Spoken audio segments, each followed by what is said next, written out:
नमस्कार दोस्तों, चलिए आज का अपना टॉपिक रखते हैं हाइपरग्लाइसीमिया।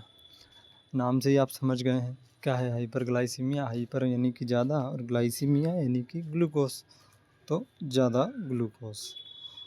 ठीक है दोस्तों, शुरू से करते हैं शुरू डेफिनेशन के साथ। This means increase blood glucose level. ठीक है, वही जो आपने समझा और जो मैंने कहा, ग्लूकोज का लेवल बढ़ जाना क्या कहलाता है? Hyperglycaemia. This is seen in diabetes mellitus. Diabetes mellitus में ये देखने को मिलता है।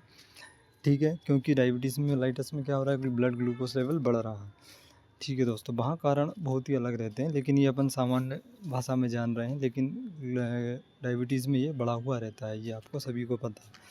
डायबिटीज़ मेलाइटस क्या है? Clinical syndrome characterised by hyperglycaemia, increase blood glucose level due to deficiency of insulin. ठीक है दोस्तों, वहाँ पे क्या होता है? इंसुलिन की कमी के कारण ग्लूकोज ब्लड में बढ़ जाता है। इंसुलिन क्या करता है दोस्तों? पेंक्रियास की बीटा सेल ऑफ लैंगरहैंस से क्या होता है? इंसुलिन रिलीज़ होता है। ठीक है, वहाँ से इंसुलिन रिलीज़ हुआ और इंसुलिन क्या कर रहा है दोस्तों? ग्लूकोज को एंट्री दिलवाता है सेल में, यानी कि इंसुलिन वो ताले की चाबी है। जब चाबी आप ताले में लगाएंगे, ताला खुलेगा और गेट खोल के अपन अंदर जाएंगे, तो अपन ग्लूकोज हो गए हैं। वो चाबी है, वो इंसुलिन है। जब तक वो चाबी नहीं लगेगी अपन अंदर नहीं जा पाएंगे। तो वो चाबी जो है ताले को खोलेगी, और इसी तरह से इंसुलिन जो रहेगा सेल के चैनल्स को खोलेगा, चैनल्स को ओपन करेगा, और फिर ग्लूकोज जो है सेल के अंदर जाएगा और अपना काम करेगा। तो वो सेल के अंदर चला जाएगा तो ब्लड में नहीं बचेगा तो हाइपरग्लाइसीमिया नहीं होगा, ब्लड में ग्लूकोज का लेवल नहीं बढ़ेगा। ये हो गया दोस्तों सामान्य भाषा में। आप डायबिटीज़ मेलाइटस भी इसे समझ सकते हैं, डायबिटीज़ मेलाइटस की परिभाषा भी इसे समझ सकते हैं आप। डायबिटीज़ दोस्तों एक बहुत ब्रॉड है। उसे अपन मॉडर्न कॉन्सेप्ट में देखें या फिर आयुर्वेद कॉन्सेप्ट में, बहुत ब्रॉड है। किसी अलग वीडियो में हम उसे संपूर्ण तरीके से जानेंगे। ठीक है दोस्तों, अभी अपन लेते हैं हाइपरग्लाइसीमिया। तो ये आपने देखा, इंसुलिन की कमी हुई तो ग्लूकोज का लेवल बढ़ा। टाइप्स अपन ने देखे, इंसुलिन डिपेंडेंट डायबिटीज़ मेलाइटस और non insulin dependent diabetes mellitus. दो तरह की होती है, टाइप 1 और टाइप 2। टाइप 1 में इंसुलिन डिपेंडेंट रहती है, यानी इंसुलिन पे ही डिपेंड करता है, इंसुलिन बनता ही नहीं है बॉडी में। लेकिन नॉन इंसुलिन में क्या हो रहा है? बन तो रहा है, पर क्या हो रहा है? वो यूज़ नहीं हो पा रहा है। यानी कि जो ताला है दोस्तों, वो ताला अंदर से कहीं ना कहीं उसमें गड़बड़ हो गई है। कहीं ना कहीं वो उसके, मान लीजिए अपन जो चाबी उसमें लगा रहे हैं वो खुल नहीं रहा है उससे। वो सेल्स जो होती है उस इंसुलिन को एक्सेप्ट ही नहीं करती है। तो इंसुलिन तो वहाँ पे जाता है, अटैच भी होता है रिसेप्टर से, पर वो चैनल ओपन नहीं हो पाता है। तो इंसुलिन बन रहा है, लेकिन क्या होता है सेल में जो है चैनल ओपन नहीं कर पा रहा है। वो पहले में इंसुलिन ही नहीं बन रहा है। तो इंसुलिन डिपेंडेंट है, तो इसमें अपने को इंसुलिन बाहर से ही देना पड़ता है। ठीक है, IDDM is a slow autoimmune disease. ठीक है, ऑटोइम्यून के कारण बताया, दोनों ही वैसे ऑटोइम्यून बताए हैं।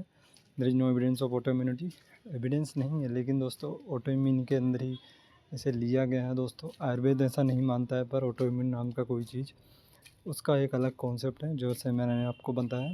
एक कभी अलग वीडियो में अपन देखेंगे। पैथोफिजियोलॉजी क्या रहेगी? All cases of the hyperglycaemia of diabetes develops because of absolute IDDM और relative NIDDM deficiency of insulin, which leads to a reduced rate of removal of blood glucose by tissues। यानी कि दोस्तों insulin दोनों में कहीं ना कहीं insulin defect है ना। एक में बन ही नहीं रहा इंसुलिन, एक में बन तो रहा है लेकिन यूज़ नहीं कर पा रहा है, इंसुलिन जो है चैनल को खोल नहीं पा रहा है।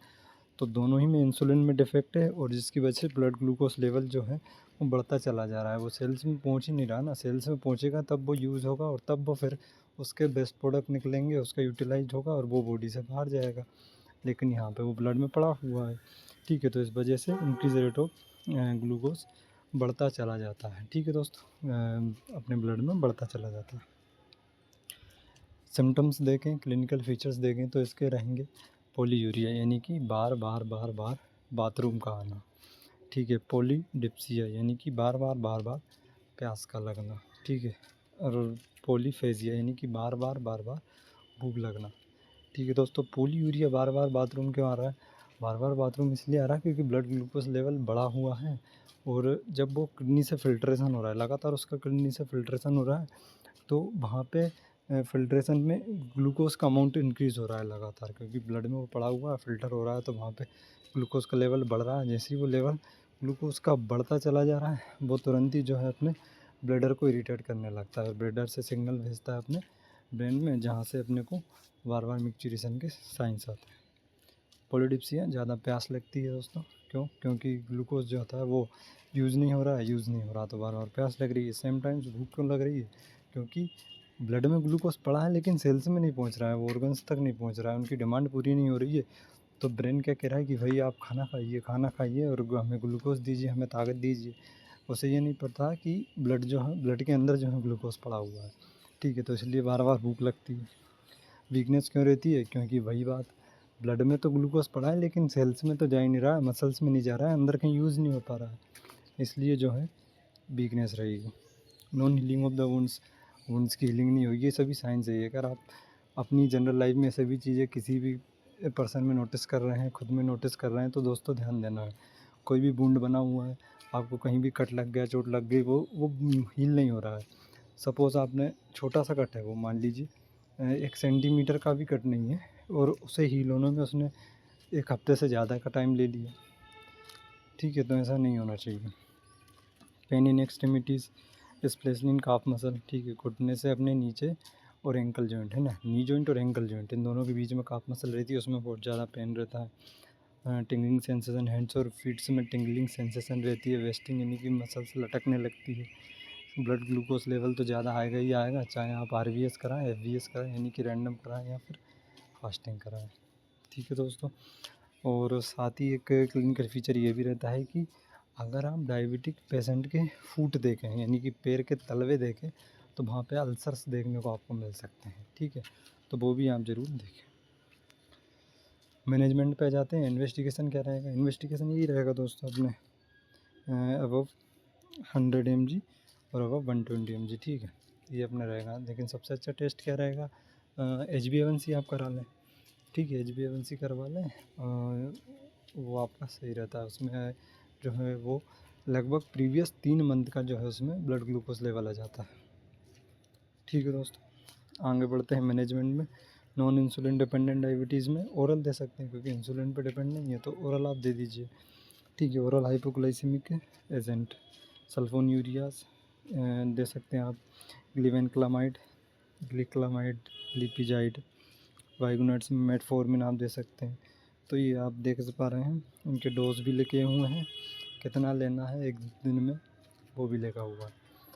इसके साथ साथ दोस्तों काफ़ी ड्रग्स हैं, है ना, वोग्लिबोस है, कार्बोस है और सल्फोन्यूरियाज है जो अपन देख रहे हैं। SGLT2 इनहिबिटर्स रहते हैं, वो भी हैं।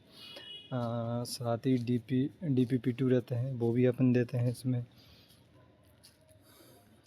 देखते हैं दोस्तों, इंसुलिन डिपेंडेंट डायबिटीज़ मेलाइटस में unmodified insulin when injected subcutaneously produce effect in about 30 minutes which last for 6 hours। यानी कि दोस्तों इंसुलिन पे डिपेंड है, तो इंसुलिन बाहर से देना पड़ेगा। इंसुलिन अपन बाहर से देंगे तब कहीं जाके वो रिसेप्टर्स खोलेंगे और ब्लड ग्लूकोज लेवल नॉर्मल रहेगा। ठीक है, तो ऐसी स्थिति में इंसुलिन अपन ने दिया तो वो 30 मिनट्स में अपना इफेक्ट शो करेगा और 6 घंटे तक रहेगा, यानी कि 6 घंटे बाद फिर देना पड़ सकता है अपने को। Unmodified insulin is essential in new cases of diabetes with dehydration और कीटोसिडोसिस। डिहाइड्रेशन वाले केस में और कीटोएसिडोसिस के वाले केस में अपने को इंसुलिन देना रहता है। ठीक है, कीटोएसिडोसिस क्यों रहेगा? क्योंकि दोस्तों ब्लड ग्लूकोज लेवल बढ़ रहा है तो एसिडिक कंटेंट बढ़ रहा है। एसिडिटी का कंटेंट अपन बढ़ रहा है, प्लाज्मा फ्लूइड जो भी है अपना वो एसिडिक होता चला जा रहा है, तो उसे अपन कीटोएसिडोसिस कहेंगे, क्योंकि वो धीरे धीरे ऑर्गन्स को डैमेज करना चालू कर देगा। In acute metabolic decompensation in established case of diabetes.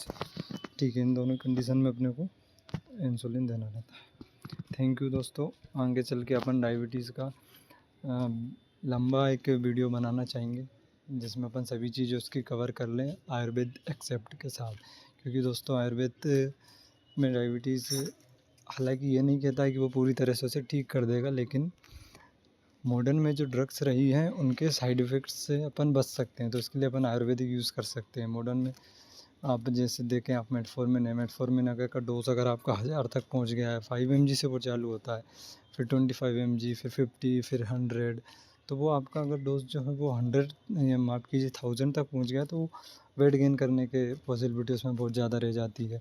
और भी चीज़ें रहती है उसमें, जैसे आप सल्फोन्यूरियाज की ड्रग्स रहते हैं तो उसमें आपका इंडाइजेशन की प्रॉब्लम बहुत ज़्यादा बढ़ जाती है। तो इसलिए अपन उस कंडीशन में आयुर्वेदिक ड्रग्स ले सकते हैं इन सभी साइड इफ़ेक्ट्स से बचने के लिए और अच्छे रिजल्ट्स पाने के लिए। और उसमें पॉसिबिलिटी बहुत ज़्यादा रहती है कि आपको जो आराम है वो बहुत ज़्यादा मिल जाए, 70, 80, 90% तक भी आराम कई लोगों को मिलता है। ठीक है दोस्तों, थैंक यू आज के लिए।